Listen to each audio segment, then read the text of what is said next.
So we are back from Fuel Fest and everything is broken. We are in the process of repairing. We've got a couple cool things for you. Tommy's gonna be doing S54 stuff to show you guys how to check your bearings and do the maintenance intervals for the S54 rod bearings, because everybody knows S54s, know the rod bearings like to go. So check it out.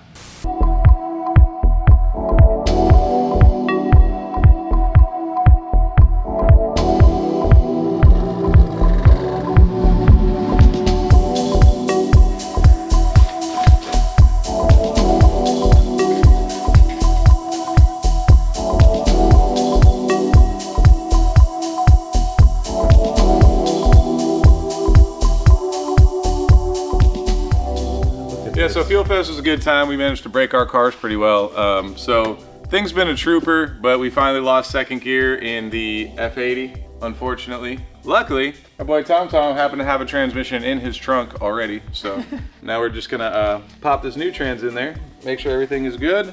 And we're also going to swap out for an NP part shifter, because this one we always had a little bit of issue getting into first gear, which I think partially was a problem with the transmission, but also the stock shifter, some believe, just has so much slop and play in it that we're just going to get rid of all that and give them a nice little self-centering shifter. We're going to swap over all of the stuff we need to from the, I believe it's Clutchmaster? Yeah, Clutchmaster setup that's in there, because it came with the metal face throwout bearing as opposed to the plastic ones that are from the factory, and it's a slightly taller bearing, which I prefer anyways.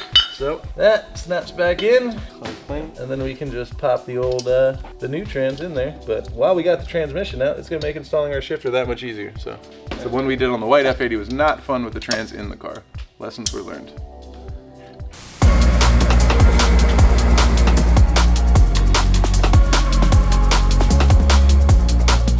What you got there, Donnie? We got a cage.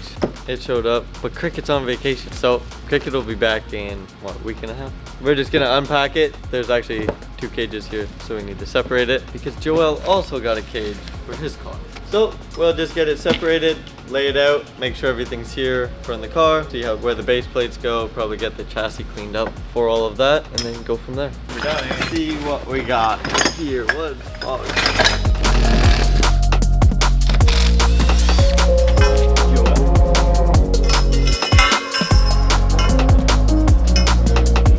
See? Weld the whole thing and stick it in the car. Yep. If we just take the chassis and take the floor off, we put the car. Drop it and lift. Yeah, I like where your head's at. We already cut the roof off, might as well take the floor with it. Hits and shifts.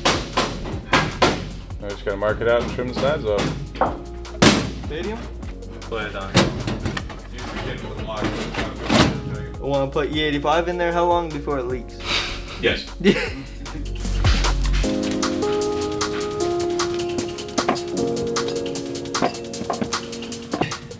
You know, it would have been perfect if there wasn't a dowel in the trans and in the inches. Oh my god. Alright. Boy, much better, Donald. Like that. Trying to do this with removing the least amount of things. Learned lessons last time. What was the hard part last time? Well, we were doing the whole center console and the hydro and everything at the same time as we were doing the shifter last time. So we already had all this stuff disassembled, so we had to put it back together and take it apart a whole bunch of times. But now I know just how much of this I actually have to trim to make this all functional. So I don't have to take the whole center console out to do it. I can just pull the cup holder portion, trim this part, and remove a bracket, and we are back in business. Alright, so we got our subframe in from Rise Fab. We had a spare one laying around, we shipped it over to them, and they have everything modified now for us to put our Bulldog diff. Unfortunately, we are out of Bulldogs right now, so in a week or so we should have the actual diff for it, and then I can put it in there, because the crown of where this diff sits actually has a little bit of chassis interference like it does on the E36s, so we're going to have to put a little lump in the floor pan just to clear the top of the gearbox. Differential. Well, that is saran wrap. Yeah, the FDF wrap this thing up? I think so. Spend as much time unwrapping it than they did welding it. Appreciate the protection though, you know? Yeah. Safety first. Safety first, then teamwork. Just little nachos. Notches for the axles here, so that the axle and differential height actually match up, which is nice because they used to do the old school winters now, so at least for like E46s, the diff would be so low to clear that, but then you would lose a bunch of ground clearance, so your car would have to be like a monster truck to run. So this is going to be real nice because we can make the car hot boy low if we want to, you know, when it's not competing. But, you know, we got to show out a little bit.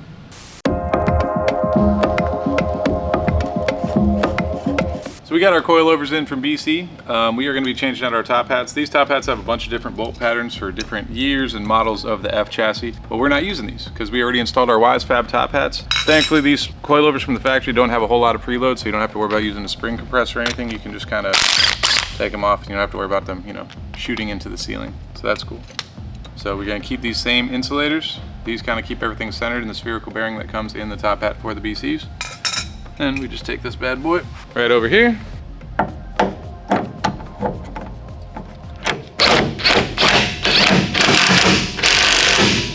Make sure both of your collars actually sit where they're supposed to sit inside of that little lock ring, otherwise it's not going to go well for you. So now we can install our WiseFab knuckle and lower control arm. I like to put the coilover in first because it lets you dangle the knuckle instead of trying to lift the knuckle and the lower control arm all in one assembly.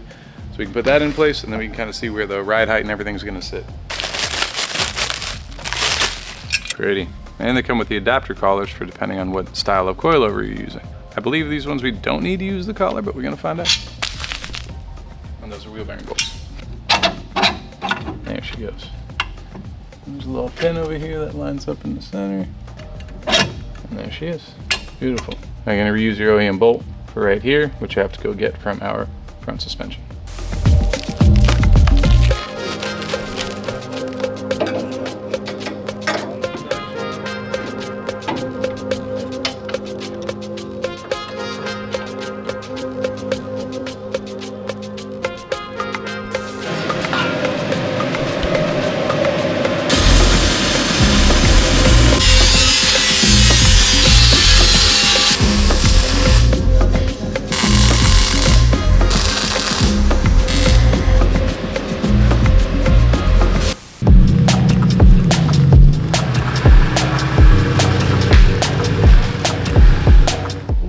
Hello, Tommy. Hello. How are you? Good, and you? Good. I see we have a BMW with an engine that doesn't belong in there. Yeah, this is the OEM engine from the M3 E46, and right now it's on the E36. This is a better engine, revs higher. Yeah. And what's the normal problem with these motors, Tommy? The biggest issue with this engine is the rod bearing, so we need to look at them, and right now we're doing this. So we need the engine oils to keep the engine in the same spot, and we remove the subframe to look the rod bearing. It's really hard to me to tell this kind How of do you say word. rod bearing in French? Coussinet de bielle. Alright, you see that's worse than rod Yeah, bearing. it's That really, sounds beautiful. Sounds like a dessert. it's really. No, I prefer rod bearing. Yeah. Yeah.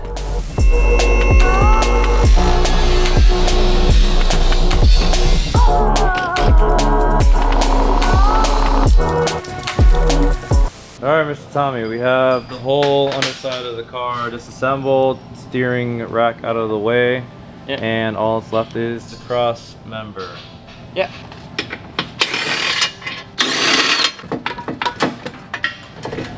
Just like that. So, but now we are ready to flush the oil inside of the pen and remove the oil pen. So does any BMW guy actually understand like what this giant fill plug is for? Like that's how you put the oil in the engine, right, Tommy? Yes, this is the right way. Because this is the level. This is if you want to check your rod bearings without taking off your pan, possibly. Yeah, I think we can read the 5-cylinder by here. But this one forever will be a mystery. Yeah, I don't know why. I don't even think we have a hex that big. So if you're doing this at home, put a bunch of rags down, get some pig mats, get an old towel, get some newspaper, whatever you got, just put it down. I need to remove the pickup line here, the tube for the oil pump. So the 10mm bolt here and this little bolt over there to have access to all the rod bearing cap. And watch out for oil every time you move something. There's oil everywhere in this thing. Yep, there we go. There's the oil pump. So, Primed. filled with oil. Yeah, if you don't have a special tool, just do that. Eventually it gets to the other cap. So Tommy's gonna go ahead and take off one of the rod caps so we can see what's going on with the bearing. One-time use rod bolts? Yeah, they're one-time use. Don't forget, they are one-time use. Don't use them again. No. Speaking from personal experience, your rod will exit the plot. Well, upgraded this PCB system at the track. A little bit of wear. A little bit of wear, but it's okay. Yeah, it's okay. I seen worse. So we remove the upper. So that's the top portion of the other, Yeah. of the same bearing. Yeah. That looks a lot more worn. Yeah, you can see the copper. Yeah, you shouldn't see the copper. No. So this is like basic maintenance for an S54. Yeah. You have to do this how often?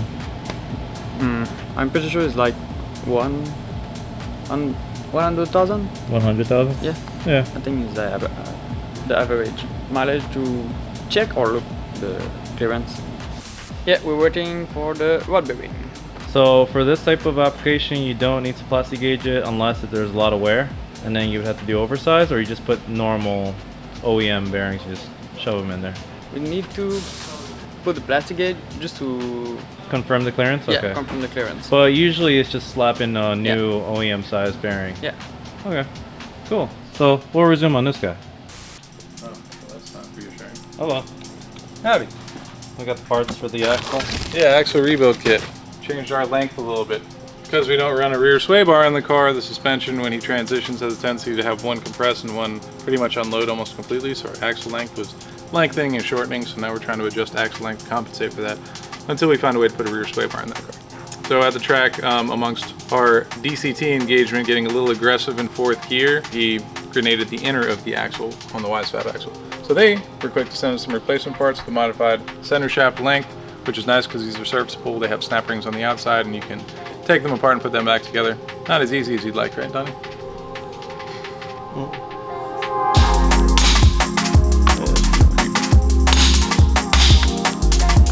Looks good to me.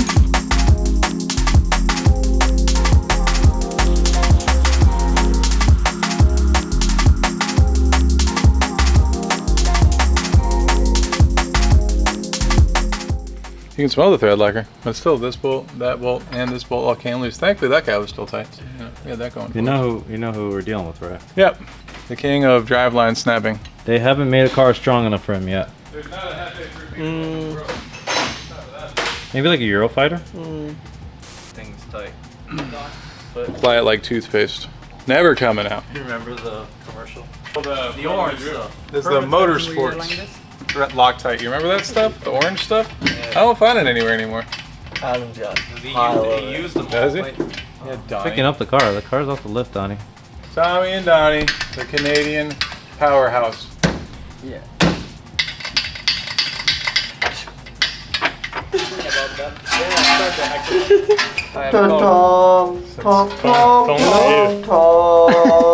Only Tom and Tom. All right, now give us V8.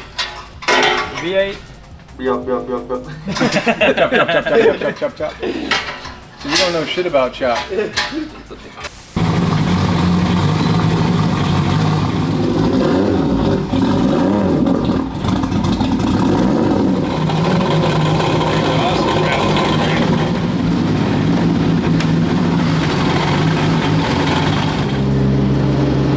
What do you want me to do if it drive?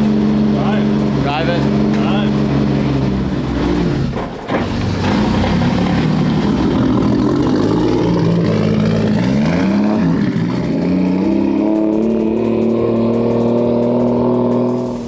Well, we got a bunch of stuff done. We're catching up, and we're gonna have some cool F30 updates for you coming up real soon. Got a bunch of stuff as soon as Cricket comes back from vacation. So make sure you like, comment, and subscribe. Josh, give us a kick. Yeah.